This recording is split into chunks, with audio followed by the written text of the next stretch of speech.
excited when I get to speak at international schools. It's near and dear to my heart. And international schools are full of what we call third culture kids, which we're going to go into in a little more detail.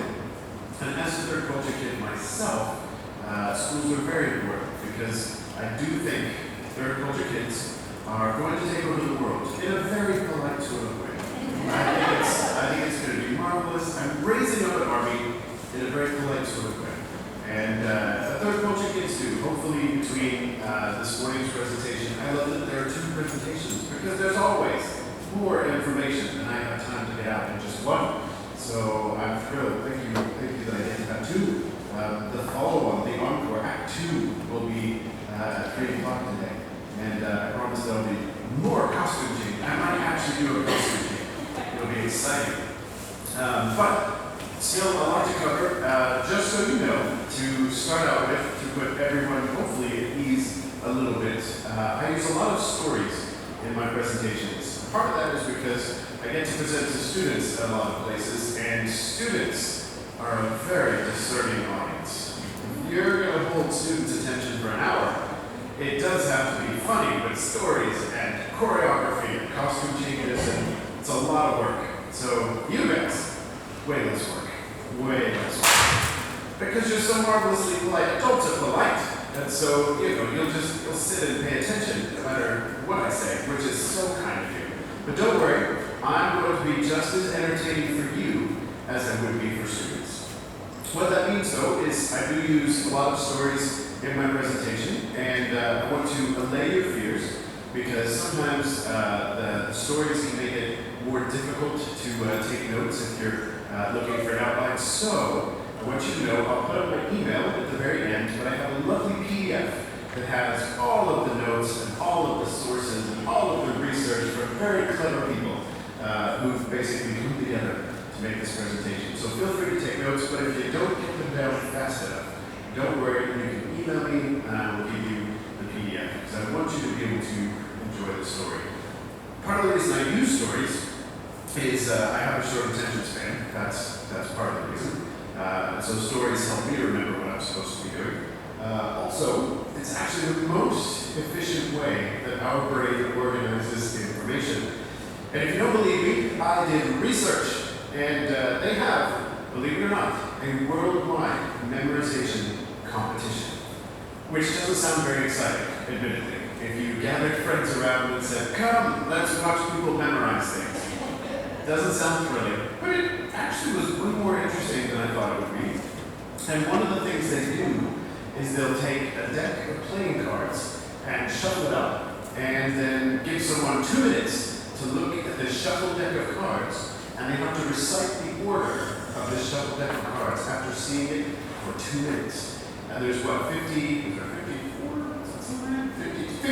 there we go, 52 cards in a deck. So they can memorize in 2 minutes the order of 52 cards. And the world champion can remember something like 27 shuffled decks of cards. 27 times 52 is 1,000,000 for all intents and purposes. And he can remember the order of 1,000,000 shuffled cards. And they interviewed him and said, how do you do this? And he uses stories. He says that he builds a narrative in his mind, and that helps him remember it. So, if the very first card was, say, the Queen of Hearts, and the second card was the Three of Spades, then he starts a story in his head. And he says, once upon a time, there was a very loving queen, the Queen of Hearts, and she buried 3 boxes of treasure, the Three of Spades. And he can make a story big enough that he can remember 1,000,000 cards. So stories help us to retain information. So my hope is that on top of all the research and all that kind of great stuff, is that some of the stories will help things stick in your mind, because I genuinely think this is really good, really important information that the entire world needs. It's not even just about the students in this school, but honestly, hopefully by the end you'll see what they have, the whole world is in need of. Okay, so we're going to start with my story, because secretly, it's all just about me getting some free therapy. It's really what's happening. Some people have to go and have strangers listen to them a childhood, and I figured out a way to make strangers come to me and listen to my childhood. So thank you for being here. We're going to work through my issues. To start with, I'm going to do the same thing I do with students, again, partially for my own entertainment. But I'm the one with the microphone, so we get to do what I want. What I'd like you to do is, in your mind, I want you to picture me as a 6-year-old child, okay? Just in your mind, create an image of me as a 6-year-old. We're going back to my childhood, me as a 6-year-old, okay? Hopefully, everyone's got that. Just in your mind, imagine a 6-year-old me, okay? Now, what I would like to do, and I want you to be honest, this is a little survey that I'm running. Be honest. If you just pictured me as a bald 6-year-old, please raise your hand. Thank you for those of you who are fessing up. Yeah. I realized this. I did some workshops with students. I think they were about 5th grade. And we were talking about identity. And the teacher said, we're going to have them do art projects based on your stories. And I was so excited. And I thought, this is fantastic. I'm going to get my life story illustrated for free. And then page after page was just a bald little kid running around. I basically had just commissioned like a Charlie Brown comic of my life. So I now think it's very important to point out to you that I have hair, okay? If you remember nothing else from today's presentation, just remember that I had hair, okay? I've just had a very stressful life. So that's me as a 6-year-old. And there are several things we can conclude from looking at this picture. Number one, I was adorable. Let's not kid ourselves. Look at that child. Adorable. Also, I've squinted my whole life. I'm not built for the bright sun. I'm really not. And so I squint everywhere. I constantly have to be told in pictures, it's like, Christopher, open your eyes. I said, they are open.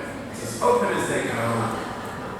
So I was an adorable, squinty-haired child with hair, very important. That's my little sister with me.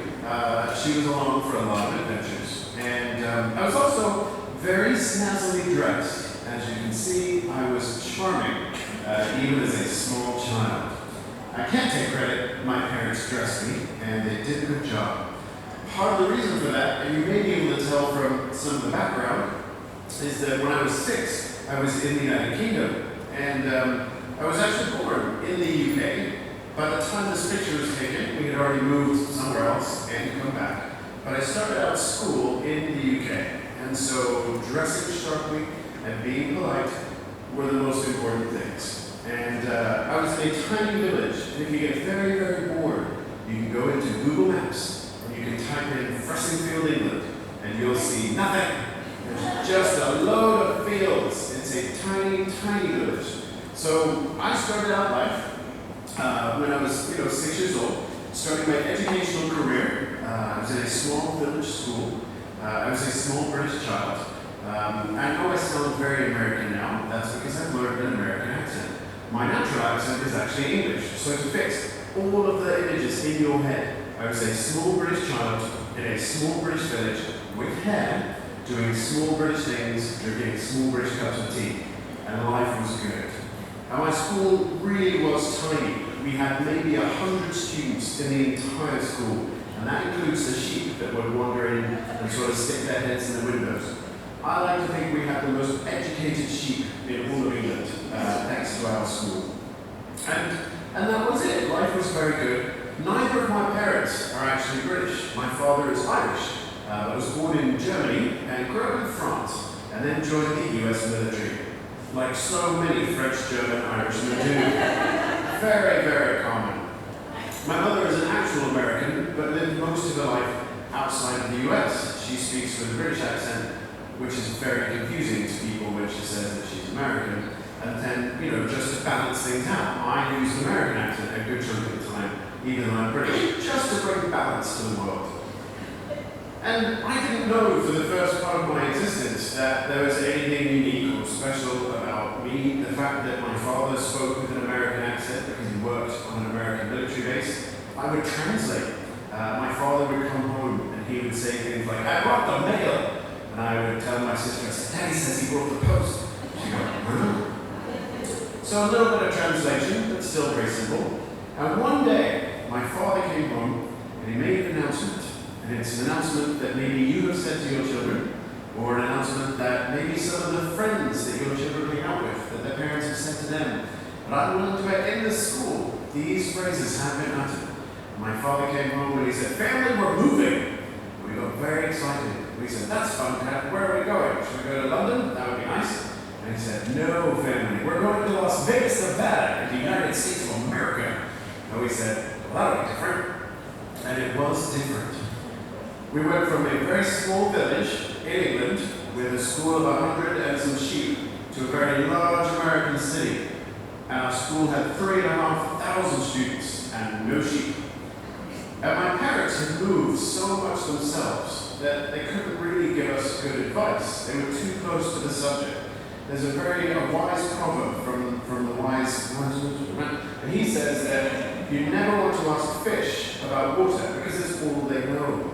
And that is very wise. And so my parents had moved and dealt with transitions so much that their advice to us when we were getting ready to move is they said, "Well, don't worry, it's the same language, you'll be fine." And that was it. And that was all we got. So I arrived in Las Vegas, Nevada. And I had to stop a second and talk about fashion. And I realized I did not look like anyone qualified to talk about fashion. My wife dresses me now and says, "For the love of Christ, get a new shirt." Back then, in the 90s is when I moved. I moved at the very end of the 80s, early 90s to Las Vegas. And neon colors had only just been invented. And so everyone wore bright neon. Everyone dressed like they'd been attacked by a big highlighter pen. And so I stood out like a sore thumb because I looked like the 1970s. And that's because the 90s didn't come to the UK until about 2005. We were just a bit behind. So when you looked out at my playground in Las Vegas, it was very easy to spot the new kid because you looked out at this sea of thousands of children and you would see neon colors, neon colors, neon colors, neon colors. The 1970s, neon colors, neon colors, neon colors. So I stood out like a sore thumb. I was also the only child with a British accent. Now, a British accent is oddly powerful as an adult. I'm not entirely sure why. I'm not sure my people really earned that, but we're going to keep using it. For some reason, people trust us when we say things. We sound academic. I've actually been to schools in the Middle East where, especially if it's a British school, they say, "Make sure you use your British accent because it sounds far more legitimate." Okay. But as a kid, anything that makes you different is bad. And so I stood out because of my accent, I stood out because of my clothing, and I stood out because I inadvertently drew attention to myself. On my first day of class, I got into school and I did something that we tend to do as humans. That is, we project. We assume that our experience is universal. And that's a natural thing to do because we are our only standard of reference. We are the only ones who've lived our lives. And it's very hard to think about different ways until you experience them. So, in British school, my tiny, tiny classroom, we began the day the same every day. You'd get into class, and you would stand silently behind your chair. You didn't talk, and you didn't move, and you didn't breathe. Until a teacher came in and said, "You may be seated." You go, "Oh, thank you very much." So I assumed that's how school works everywhere. That's not how school works in Las Vegas public schools. I got into my classroom, getting ready to stand silently behind a chair, thinking there's going to be a few other kids, they'll stand silently. No. Got into my classroom, there were 45 children. They were running and screaming, something was on fire, 2 kids were taped to the ceiling, there was a roulette table and a gang fight. And I remember thinking, I will die here. This is the end. This is the end. And then a weird thing happened. I'm very shocked by everything going on. I'm terrified. And then out of the corner of the room, there was an intercom system. And out of this intercom came a synthesized gong sound. And at the sound of the gong, everybody froze. It was like a spell had been cast. It was the most powerful thing I've ever seen. All this mayhem, and then one gong, and everything stopped. Kids fell off the ceiling, fires were put out, lunatics were hidden, guns were holstered, everything stopped. And I thought, that's powerful, I need one of those. And then the gong happened again, and it got scary, because everybody, in silence, without talking to each other, did the same thing, like a bunch of zombies. They all stood up, and they all turned to the corner of the room, and put their right hand on their heart, and they began to recite what I would later learn is the American Pledge of Allegiance. And that's perfectly normal if you're a small American child. And I think this is still done in schools in America in some places. However, as a small British child, dressed like the 1970s, in a sea of neon colors, I had no idea what was going on. It was very odd that everyone just knew what to do. So I didn't want to look stupid, so I stood up, and I turned, everyone else had turned, and I saw hands on hearts. I happened to be left-handed, so I put my left hand on my heart, which apparently is a very disrespectful no-no. And I could hear the students talking, and they were saying very patriotic things, because the Pledge of Allegiance is very patriotic, and it starts very powerfully. I pledge allegiance to the flag of the United States of America, and it goes on.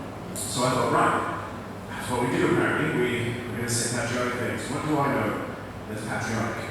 And as a small British child, the only patriotic thing I knew was God Save the Queen. So that's what I did.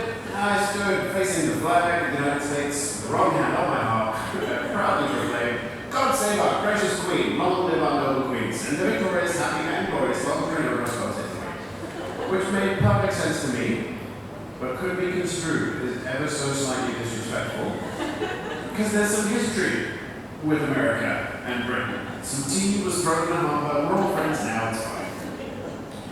But my teacher thought that I was being willfully disrespectful, and mostly because everybody else finished, because the pledge doesn't go over very long, and it ends in such a rousing statement. The Pledge of Allegiance ends with liberty and justice for all, and then a plane flies overhead, and there's a parade every day in America. That's what happens. Where all the military money goes to daily parades at schools. And there should be silence afterwards, but there wasn't, because I wasn't finished, so I just kept on going. Everyone stopped, and I had my little one-man homage to the Queen. Happy glorious long reign over us, God save the Queen. I think I bowed at the end for no apparent reason. And my teacher was livid. She thought I was being intentionally disrespectful. She came over, and she yelled at me. She said I was being disrespectful and unpatriotic, and I didn't hear anything else because I started to cry. And I don't cry in a pretty way. Some people cry and sort of, a tear falls down and you go, look at that man in touch with his emotions. Well done. No one has ever looked at me and thought, well done, when I cry. They think, oh, take cover, because it's very three-dimensional. Tears leap out of my eyes. So much happens, it's a mess. And I make that noise because so much is happening because I can't breathe. I make a noise that only walruses and 3-year-olds make. And that is the ooh, ooh, ooh. So that is how I was introduced in my second grade class. Because I was a funny dressed kid who talked weird and sounded like a walrus and thought it was fun to make fun of the Pledge of Allegiance.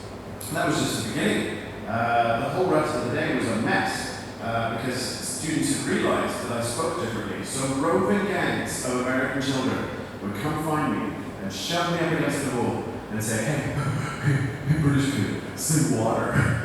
And I was like, what? Why? They said, just say water. I said, all right, water. And they go, oh. And they thought it was hilarious because I pronounced water with a T sound. Because it's spelled with a T. But Americans say it with a D sound, and no one's going to stop them because parades. And so my whole day I was being picked on, I stood up, I had no idea what was going on. And I do distinctly remember going home, and my parents were concerned, and they said, well, how's your day been? What's going on? How's your first day? How are you acting?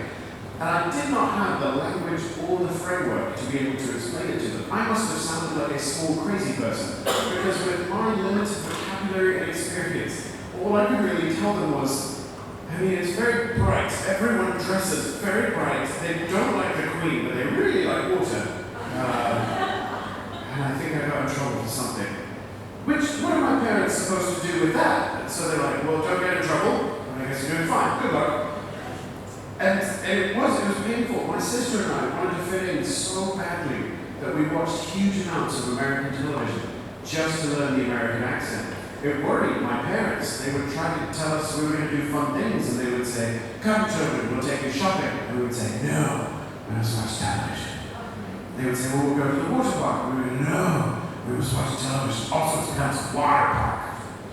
And we did figure it out eventually. We got it, we figured out what to do. And I learned an American accent. I learned to wear neon clothing. I learned to do everything I needed to do. And I finally was fitting in. And my dad came home one day, and he said those magic words again. And he said, "Family, we're moving." And we said, "That's fine, Dad. Look, America, we got this. Where are we going? Chicago? That'd be nice." He said, "Actually, we're going back to England." And we said, "No, no, no, no, no. We just undid England. We can't go back." And we did.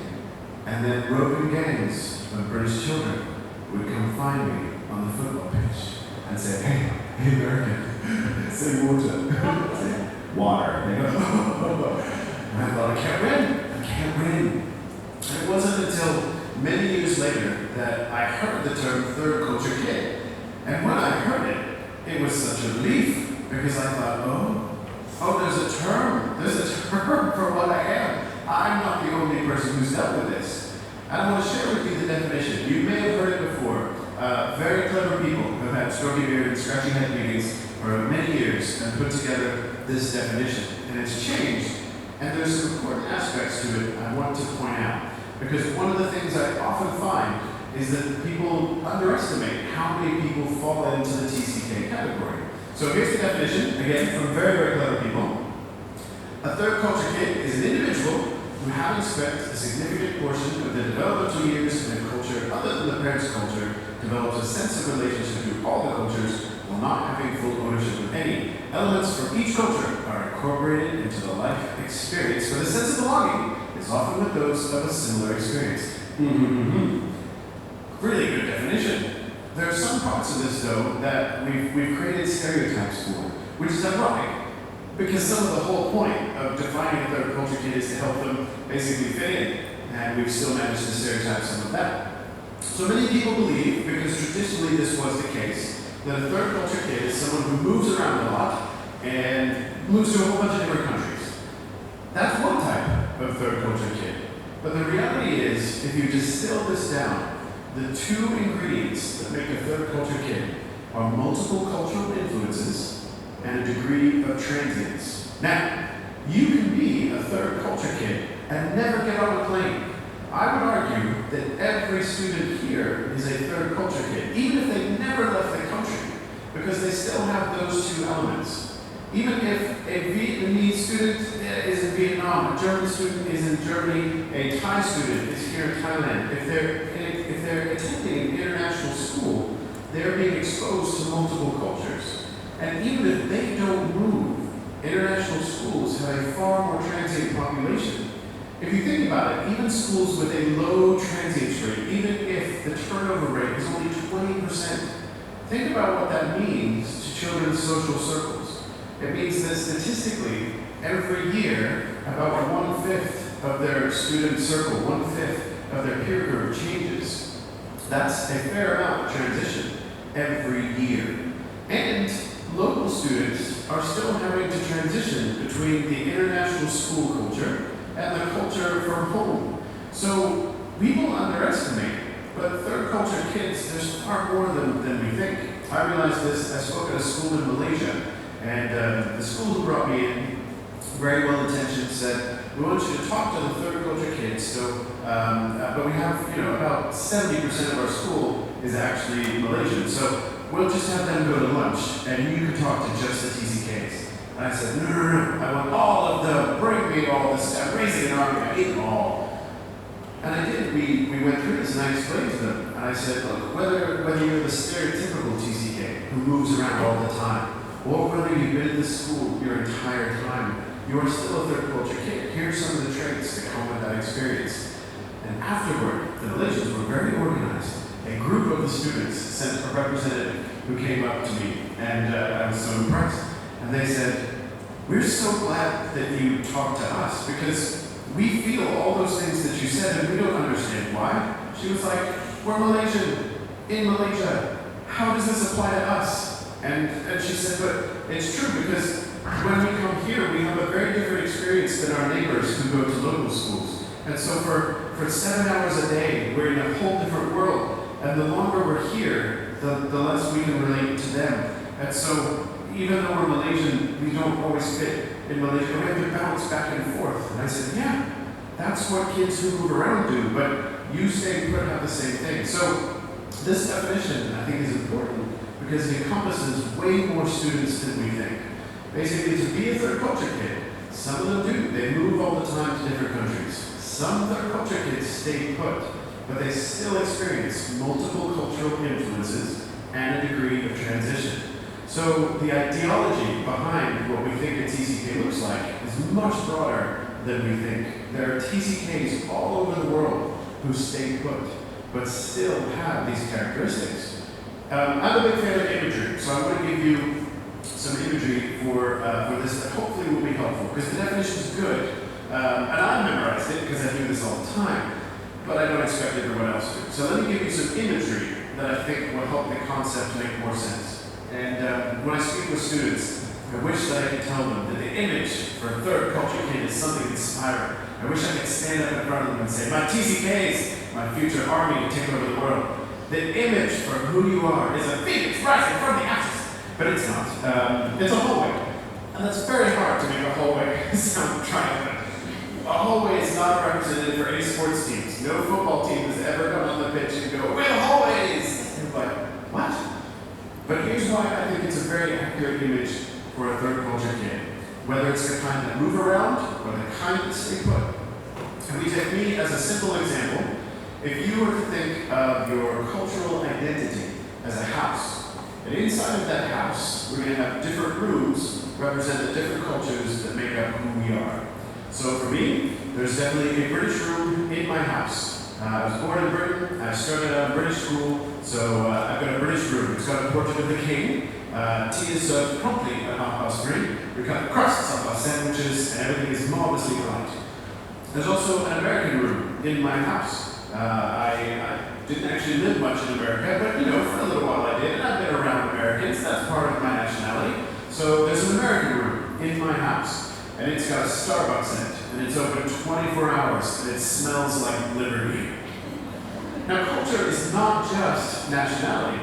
I grew up on military bases, so there's a military room in my house, and it's got an F-16 attack aircraft, and acronyms, so many acronyms.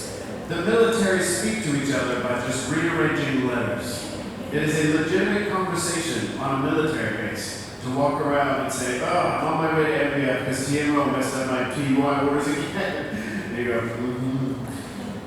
So there's a military room in my house with acronyms and an attack aircraft.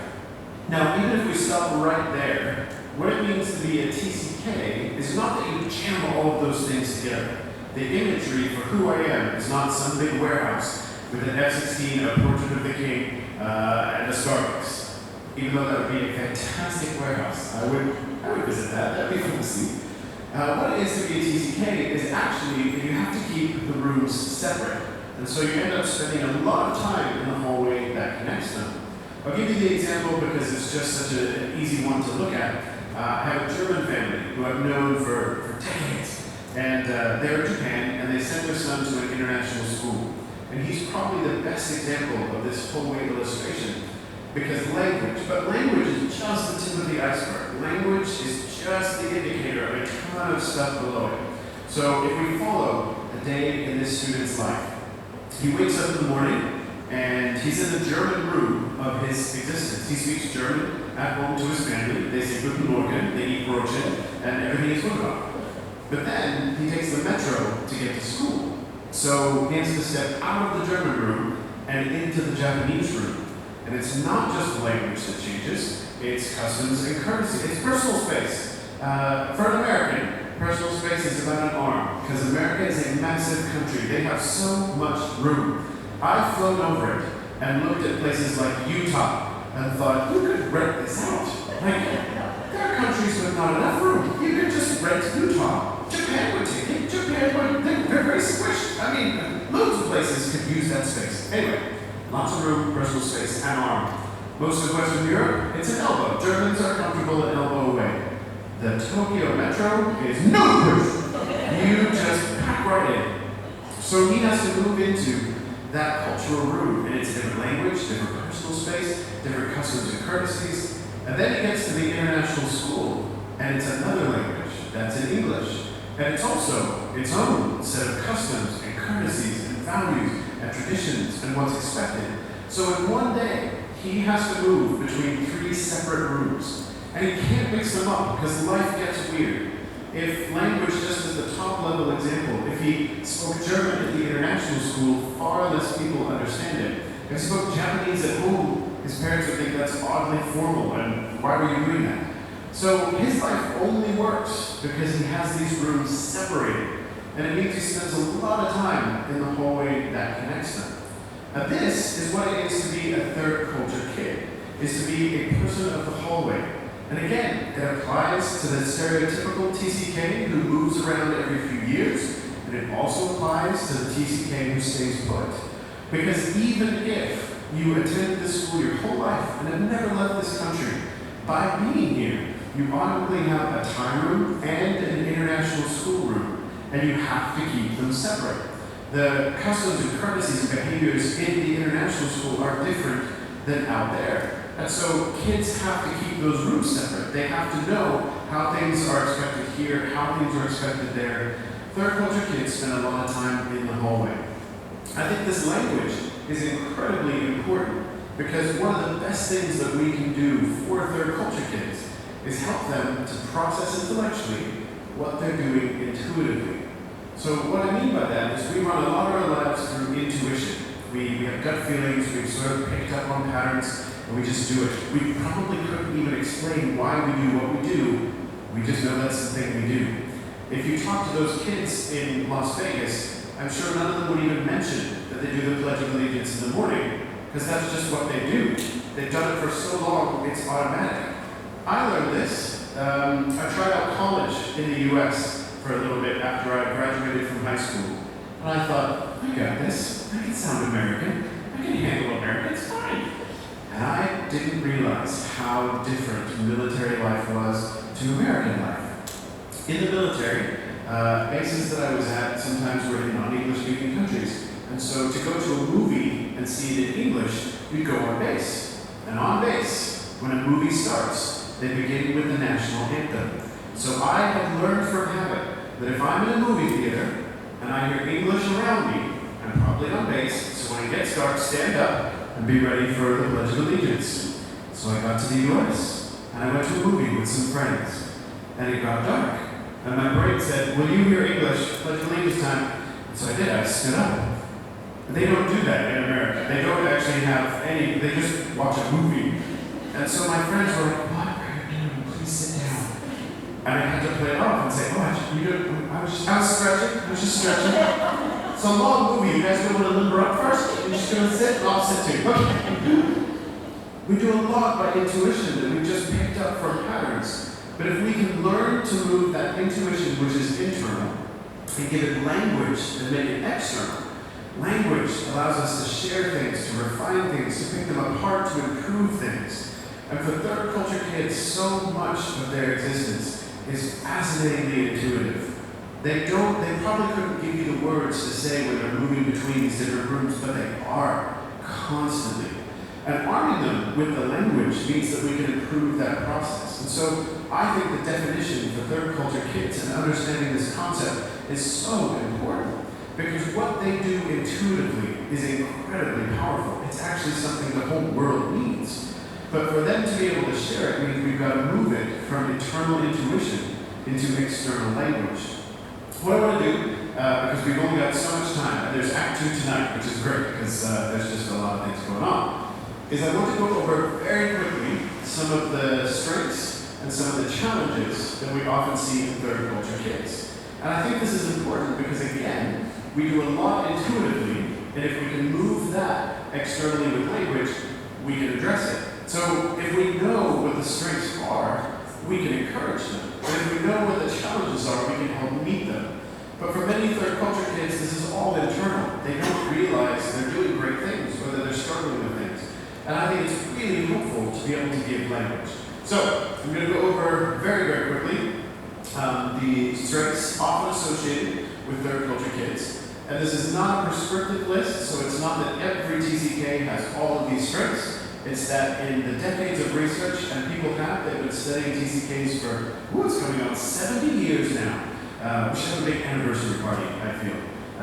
When we take over the world, we'll celebrate, it'll be great. But in 70 years, these are things that we think third culture kids have a higher chance of exhibiting. So, here we go. The strengths often associated with third culture kids. First of all, we've got a bunch of an extensive relationship bank. All I mean by that is that one of the ingredients for a TCK is transience. So either they move, or even if they stay put, they're subjected to areas where other people have more movement. That means they're exposed to more people. It's really simple. None of them would probably even realize this is a strength. I didn't realize it was a strength until I got older and met people who hadn't moved or been around people who moved. And then, I would talk to my friends in the UK and say, all right, I'm off to Indonesia. I'm going to visit my friend Joe. They would say, you know someone in Indonesia? And I was like, of course, do you not? How do you live? And realize they really don't. Many people, their entire social circle is geographically contained within a few miles or at most a country. These kids, even if they stay here, have been exposed to people from all over the place. That is going to be incredibly helpful. I get to see the TCK network in action. And let me tell you, it's powerful. Third culture kids find each other because they spend time in that hallway. When I first heard this term, I was at a conference and they brought in a speaker, because it's always a good idea to bring a speaker. But the speaker was terrible. I don't remember her name. It was years ago. And she talked about third culture kids, and it was the first time I'd heard it. And it sounded relatable, but she only talked about the downsides. And it was relatable. But every single thing she said, I thought, oh, I do that. Oh, I do that. Oh, I do that. And it made me feel like I had a disease. I had terminal TCK, and I was doomed. And I was so nervous. And I remember one of the things, I was so worried that she was going to say, are there any third culture kids in the audience now? And I thought, if I raise my hand, she'll be like, there's one now, get. So one of the things she said was, they tend to find each other. She said, TCKs have a radar to find other TCKs. And I said, that's ridiculous. They don't know we had a name, let alone I've never found any of us. But I remember there was a break. So I moved to the back of the room because I thought, if she does ask for TCKs, I'm going to be near an exit. So that when she literally says, there's one now, I can be like, and run away. And I found a seat near the exit, and I remember this was an organization, I'd worked with these people, and there were some people sitting there, but I thought, actually of all the people in the room, I'm the least likely to come after me with a pitchfork. So I'll sit here, I'll be safe, they won't hurt me, but I'm going to kick it away. And she did. She inevitably asked, are there any TCKs? And I sat on my hands. I thought, nope, not admitting to that. But then no one did. And this woman was evil. She predicted all my problems.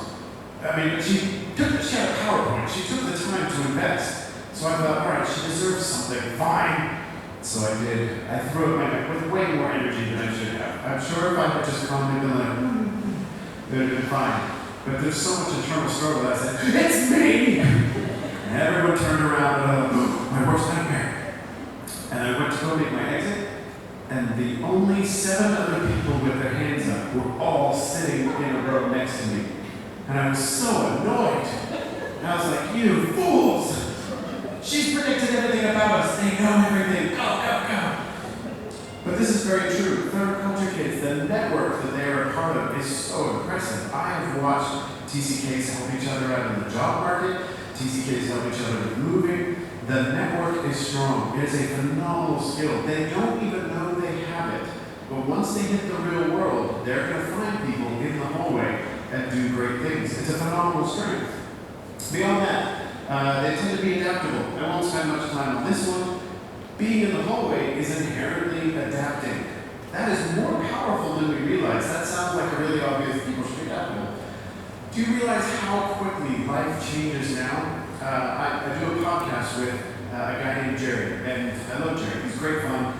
We grew up very differently, but we get to compare TCK experience. Jerry pointed out wisely to me that he's only a few years older, and he said, you know, when I met my wife, who would become his wife, he said when I met her, we were living in different states in the U.S., and do you know how we kept in touch? We wrote letters. And I was like, oh, that's sweet. He goes, no, that was our only option. It wasn't that we were trying to be retro. We just had letters.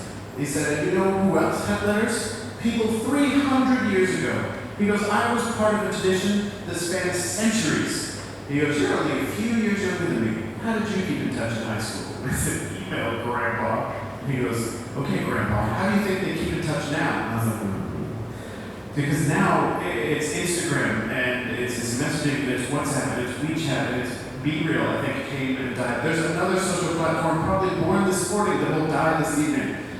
Change went from spanning, for centuries, people wrote letters, to for decades, we wrote emails to casually keep in touch, to years, change happens so quickly now. The ability to adapt is more important now than it's ever been. And TCKs come pre-installed with adaptability. Moving between these rooms is what they do. And when they apply that to life, they have a leg up. They're a little bit ahead of everybody else. So it's an obvious one, but an important one. Self-reliance, all I mean by that is TCKs are more than just TCKs. They have whole personalities. They're introverts and extroverts and artists and musicians and athletes. And they're the only person who can make that mix of who they are work in every room. What it is to be artistic is probably different in every room. What it is to be an introvert is probably different in every room. And so they have to have some self-reliance because they're the only people that can make themselves fit in each room of their identity. Moving on from that, they tend to have well-practiced relationship skills.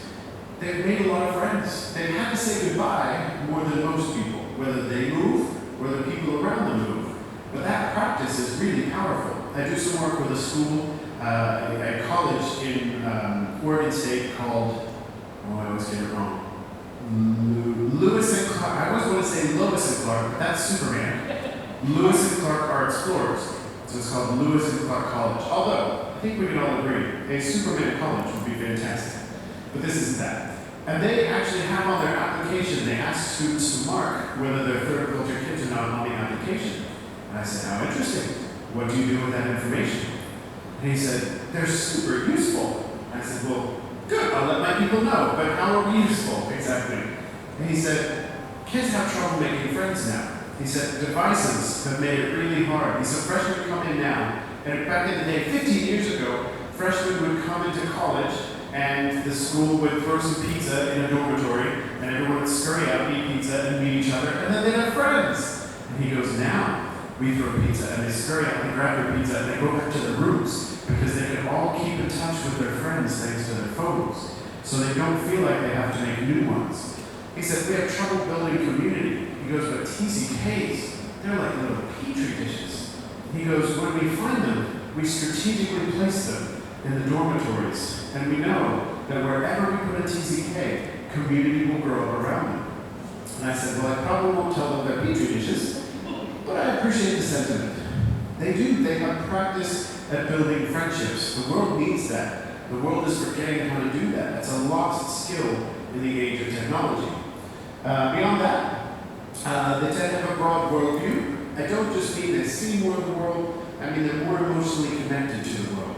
This evening we're going to talk about empathy, and I'm so excited to talk about empathy because it relates so strongly to TCK's relational ability.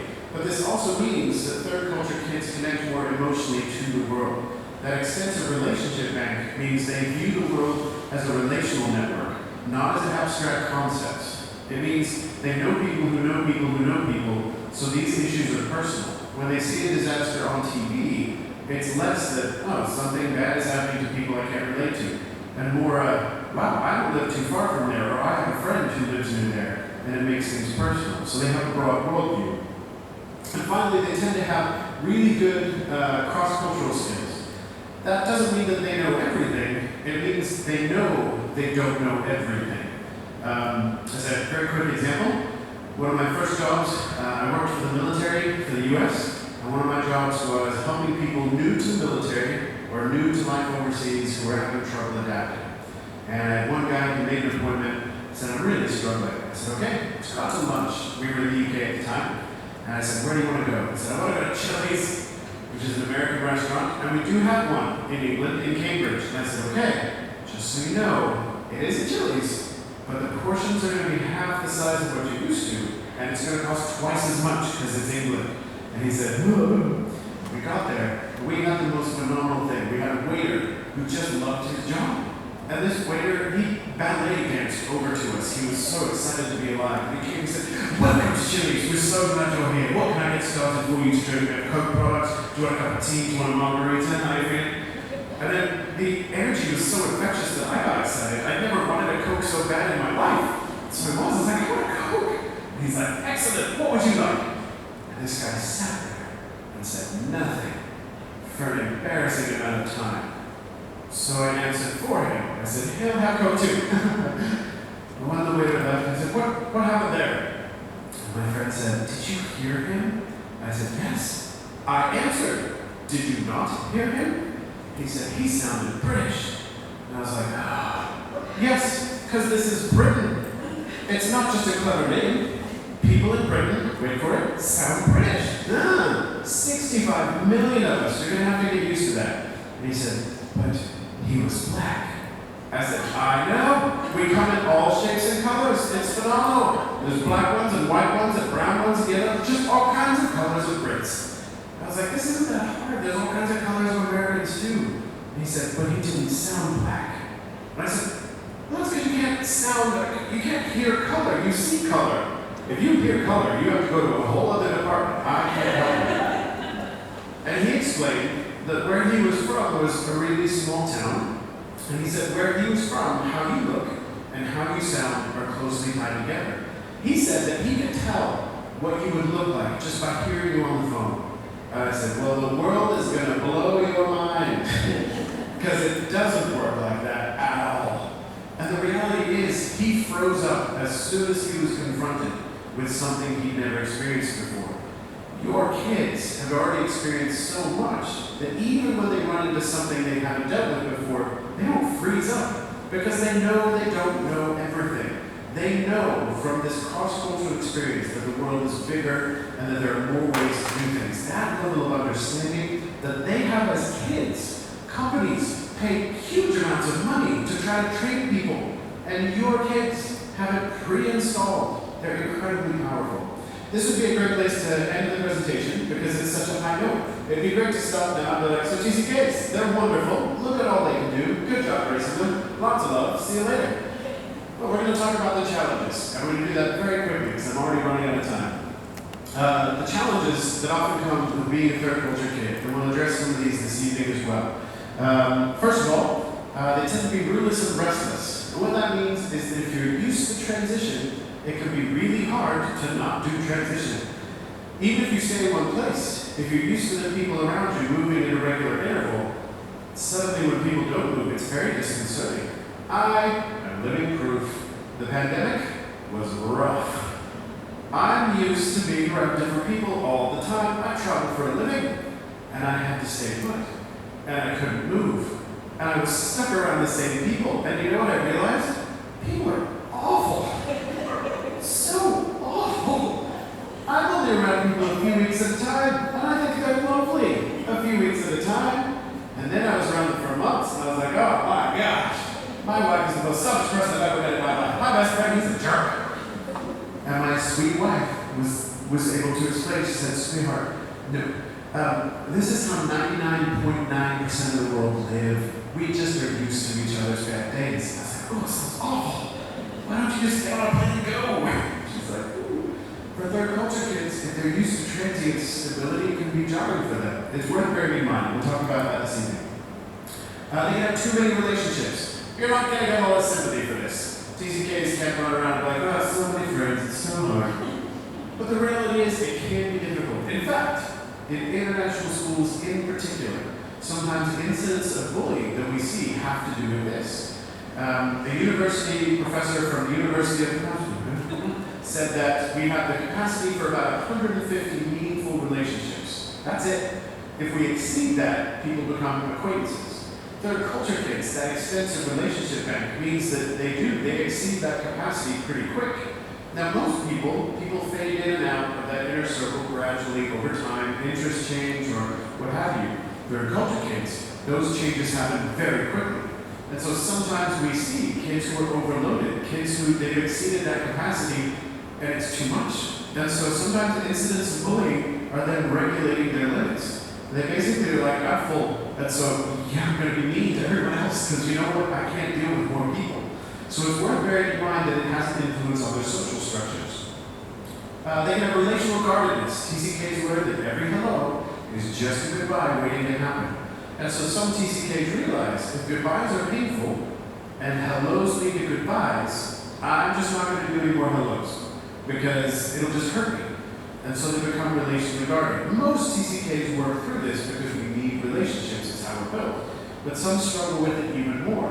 And so it can be something to look out for. That if a child seems guarded, they could be dealing with an inability to grieve. We're going to talk about that one. Arrogance. TCKs may be perceived as arrogant, even if they're not trying to be. I learned when I went off to university in the US to edit out location information. I tried to be relatable. There were guys in Washington State, was where we were at. They were talking about a ski trip they'd been on. I've skied, and we have something in common. So I chirped in. I said, I love to ski. My dad was born in Garmisch-Partenkirchen in Germany, so we used to go ski on the Zugspitze. And they were like, the fancy kid skis in Europe. And I was like, well, yes, because I lived in Europe. It would have been fancy to fly over and ski with you. What I did wasn't fancy. I stayed in a household that smelled like onions. There was nothing fancy about it. But they find it unrelatable. So TCKs can seem arrogant even when they're not trying to be. They can be social chameleons. They can put so much energy into trying to adapt to what's around them that not enough energy goes into developing a core sense of who they are. That is going to be what we talk about a lot this evening and afternoon, so I won't get on too much now. And finally, they can have delayed adolescent rebellion. 3 words that no parent ever wants to hear strung together. What I mean by this is that to be a third culture kid usually means you're in some degree of a privileged position. As an example, when I was 16, we lived in Germany on a military base. And my dad sat me down and he said, you're 16, you could do some really dumb things now. Not in a permission kind of way, but in a warning kind of way. They said, if you go off base and do something stupid and the German Polizei pick you up, they will bring you back to the base. And it'll get reported to my commander. And the U.S. military could decide that you make a bad representation of the United States Department of Defense and Air Force, and we could be sent back to the States, where we don't even really come from. Do you want to banish your whole family to that country? Remember Las Vegas? And as a 16-year-old, I thought, oh, I want that, I'll behave. And I was the best behaved 16-year-old. Normal kids can't be banished. If you're a small French child, no matter how badly you misbehave, they can't kick you out of France. Third culture kids can be. If you're going to this school, that's a privileged position. And if a kid behaves bad enough and they get ejected from the school, even if they're a local, they're ejected from a whole culture. And they have to move into a different culture. If you're here because of a visa, that can be revoked. So third culture kids realize there's extra pressure on them to stay where they consider home. And I mean, sometimes they don't push boundaries that they normally would until later on in life. And that can be dangerous. What it means is we have to work extra hard at being able to help them process intellectually what they're doing intuitively. Pushing boundaries is a normal part of adolescence. Doesn't mean they all have to be rebellious. It's a horrible stereotype. But it does mean that pushing those boundaries has to be done more intellectually because they can't do it in the ways that maybe they would if they only had one culture to deal with. All right, the last thing I want to cover today, because we've got 2 minutes left, we're going to go a few minutes over until someone yanks the microphone away from me, is I thought we'd end on a high note, and so I thought we'd talk about grief. Let's talk about grief and sadness. That's how we're going to close out today. I bring this up because to me it is one of the biggest issues for third culture kids. This reality is that third culture kids experience more grief and loss more frequently and with less recovery time than almost any other group. That's because either they're moving, or the people around them are moving, or their circumstances are changing. Even if they stay put, actually staying put is harder sometimes If you have to be in one place and watch other people go, you constantly have to rebuild your social circle, and you don't get the excitement of a new location while you do it. If you're moving, that's a social stock market crash. You leave a place where people knew you, where you had stock in your memories. You were the kid who did this or was good at that, or everyone knew your story. And when you move, you take those memories with you, but their value plummets. Those memories were valuable here. They connected you to people. You get to a new place, and those memories are worthless. It is a social stock market crash, and it makes kids arrive feeling vulnerable. Their stories mean nothing. And so we work really hard to build up an identity because we're so naked and vulnerable. But there's no time to grieve. We don't allow time for it. Culturally, most of us just don't like grief either. Most of us are nice people. We want people to be happy. If you were sad, very likely you wouldn't go up to someone and say, "Oh, are you sad? Here's a video of puppies crying. Look at that." We try to cheer people up. The problem is we don't always allow grief to be processed. And I say this slowly because it's important, not because I think you're dumb. I say it slowly because I need to remember it too, and that is this fact. Grief is always going to be expressed. You cannot stop it. It's going to come out. It's either going to come out in ways we choose, or it will leak out in ways we don't. I remember bawling my eyes out on a plane. I was in seat 23B. I remember it very specifically. I was 11, and some movie came on, and it was just a little bit sad, and I lost it. And it wasn't even the movie, it's that I had so much grief from so many moves, and I never let it out, and finally I was full. I had no more room for grief, and this movie sparked it, and it came flooding out of me. And remember, I don't cry pretty. Poor 23A and 23C were vastly unprepared for my walrus noises. And so we have to help TCKs process grief for the good of other passengers on the planes. Think of other passengers. Here are ways that we can do that. I think it's very important to be able to validate that grief occurs as a natural before you move on. As an example of how it's easy not to do this, I've done it myself. When kids say things like, "I really miss my friends that moved away," or "I really miss my friends where I used to live," our knee-jerk response is to say something like, "Don't worry, you'll make new ones." And that might be true, but that doesn't allow for any grief. In fact, what that says is, shut that grief down, be happy. They need to get the grief out. And being able to validate it and show them that this is okay is a really healthy thing. Different ways that we can do that are to be able to demonstrate that grief is normal by sharing your own. Please understand, what I'm not saying here, you will terrify your kids. Do not go home tonight and be like, "Gather around, children. Let me tell you how sad I am." Your parents will be like, your poor kids will be terrified. What has happened? That bald man came to school and broke my parents.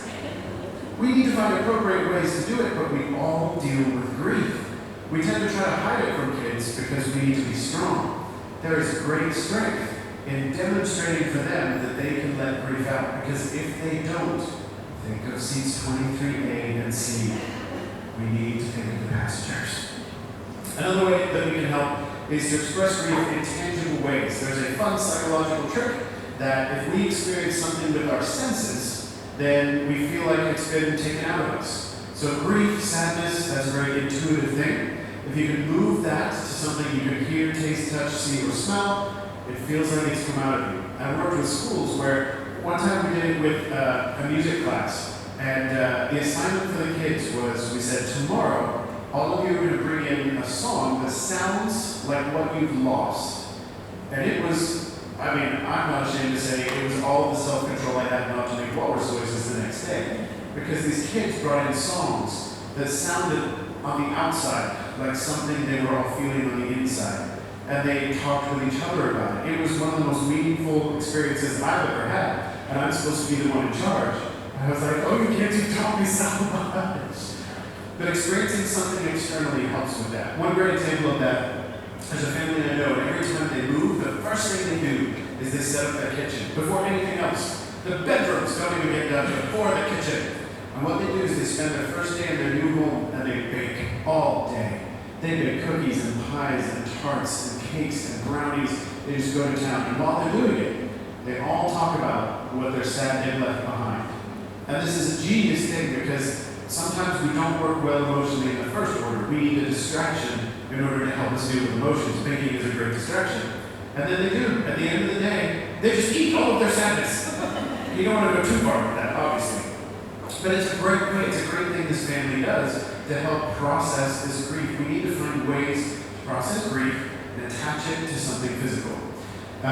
Very quickly, because we really are running out of time, just a few marvelous general tips that I picked up. I would love to say that I'm clever and I made all this up. I'm not. I just get to visit lots of schools all over the world and take all the good things they're all doing and tell everyone else about it. So really, you're in essence my team of writers, because what I learn here is going to make me sound smart at the next place I go. So here's some general things. We can try to avoid projection. It's very, very helpful in a move or in transition. By that I mean, we can't assume that what stresses us stresses everyone or our kids, and what soothes us doesn't necessarily soothe others or our kids. We also tend to face in different directions in transition.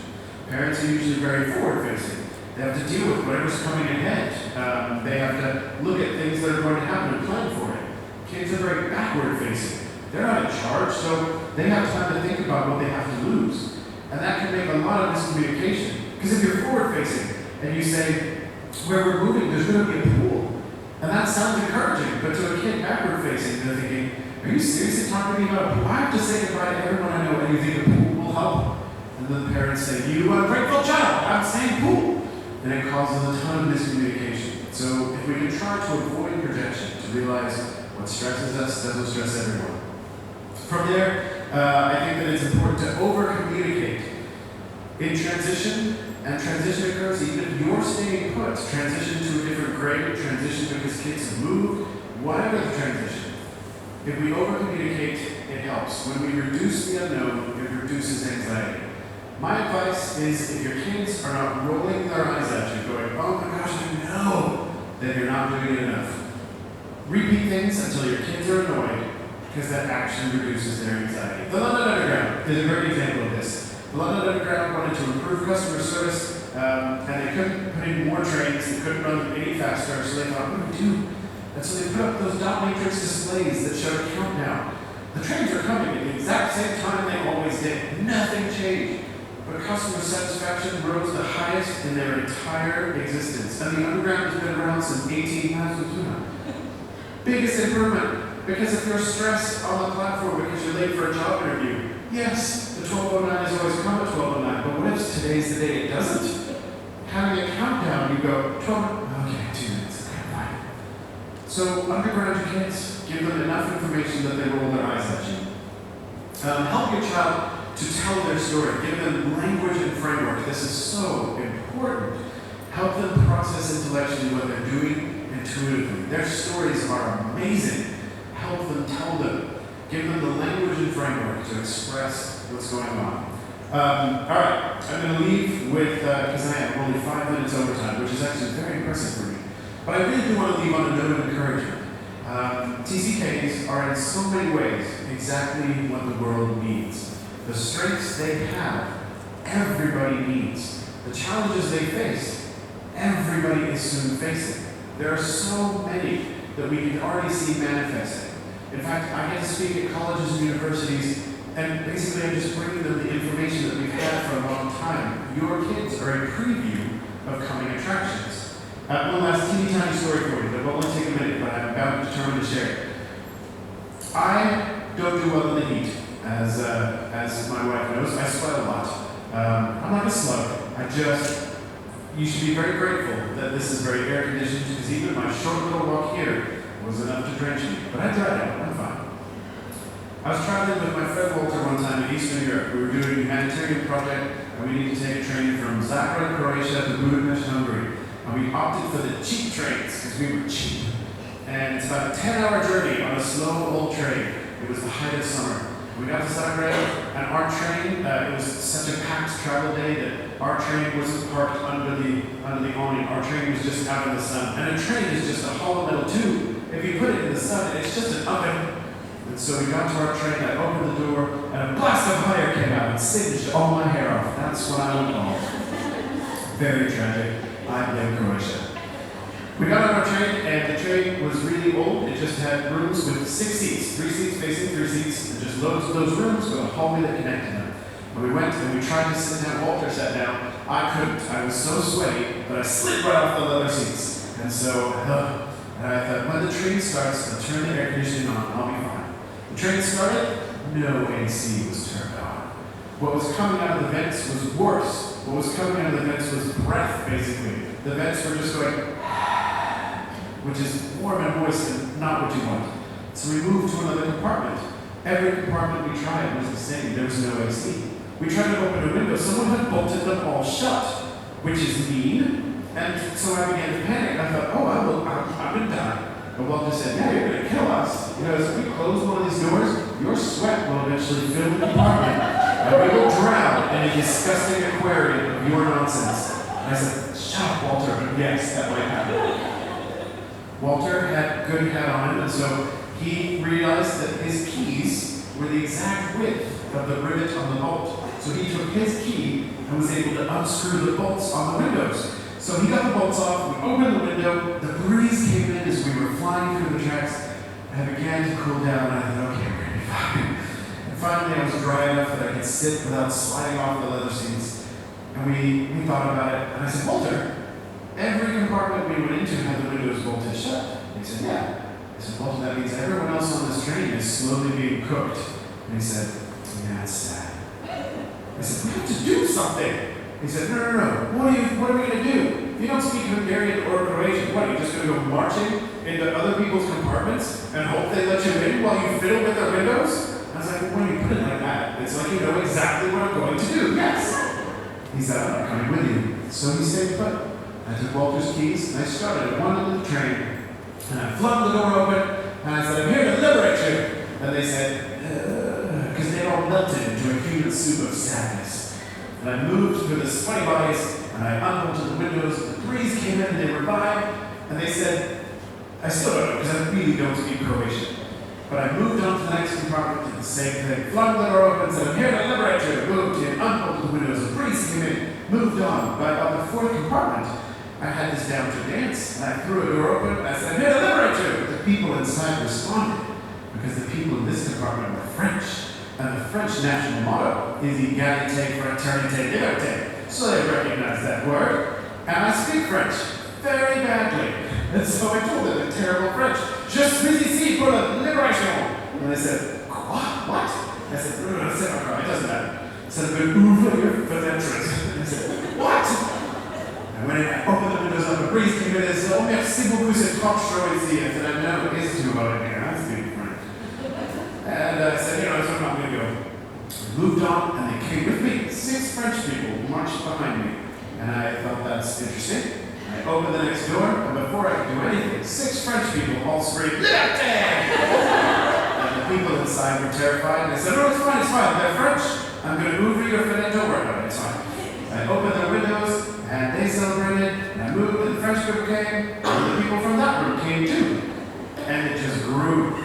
I went down the train, and every time I liberated, they just joined in. It was like a conga line.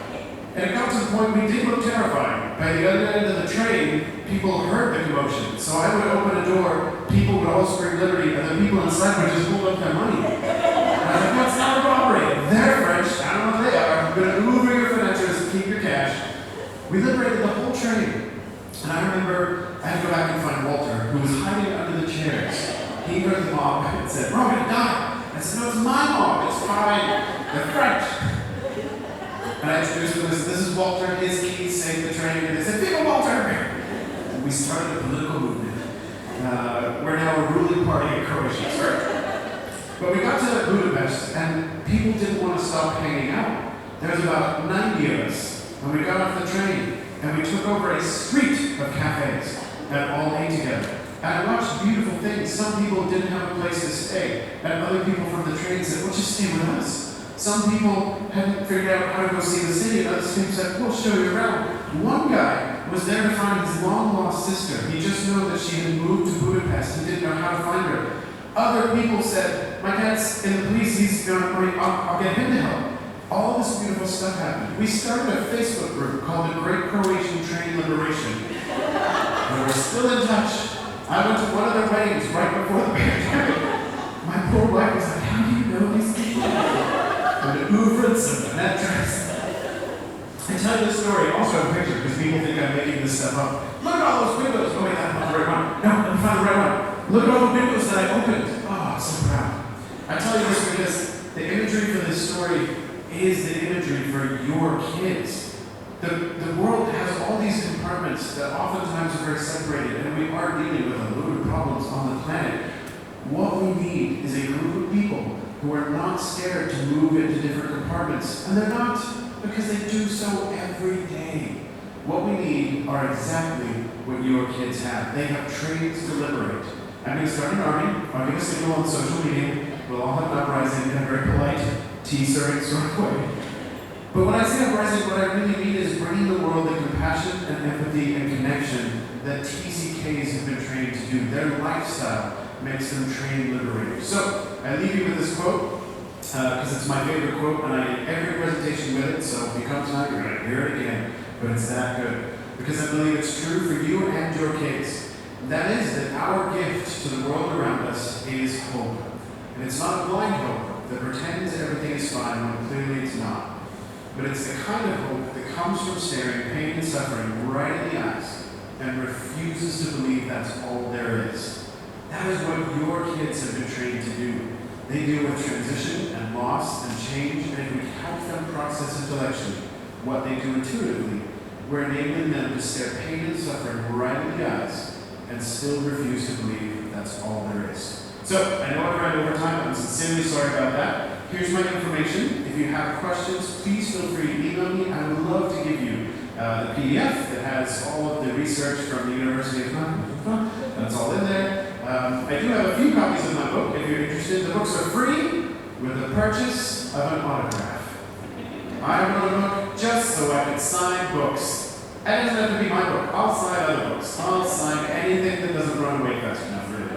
But if you are interested, please come see me. It's basically, I wrote it so that it could be accessible for young people. So it's written for a middle school, high school, or even college age audience, and for parents as well. But I wanted it to be something that kids could read to go over TCK issues. There's also my card up here, which has my slimy little face on it. So if down the line you think, hey, I want to ask that guy a question, please feel free to take a card. Thank you so much for coming today. Do email me if you have questions, and hopefully I'll see you this evening as well. So thank you so very much.